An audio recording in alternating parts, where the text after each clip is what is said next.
नमस्कार. आज श्रावणातला बुधवार, त्यानिमित्त आपण ऐकणार आहोत कहाणी बुध बृहस्पतीची.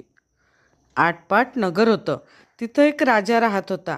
त्याला 7 मुलगे होते, 7 सुना होत्या. त्याच्या घरी रोज एक मामाभाची भिक्षेस येत. राजाच्या सुना आमचे हात रिकामे नाहीत म्हणून सांगत. असे पुष्कळ दिवस गेल्यावर त्यांना दारिद्र्य आले. सर्वांचे हात रिकामे झाले. मामाभाचे पूर्वीप्रमाणे भिक्षेस आले. सर्व सुनांनी सांगितलं, असतं तर दिलं असतं, आमचे हात रिकामे झाले. सर्वात धाकटी सून शहाणी होती. तिनं विचार केला, होतं तेव्हा दिलं नाही, आता नाही म्हणून नाही. ब्राह्मण विनमुख जातात. ती त्यांच्या पाया पडली. त्यांना सांगू लागली, आम्ही संपन्न असता धर्म केला नाही, आमची चूक झाली. आता आम्ही पूर्वीसारखे होऊ असा काही उपाय सांगा.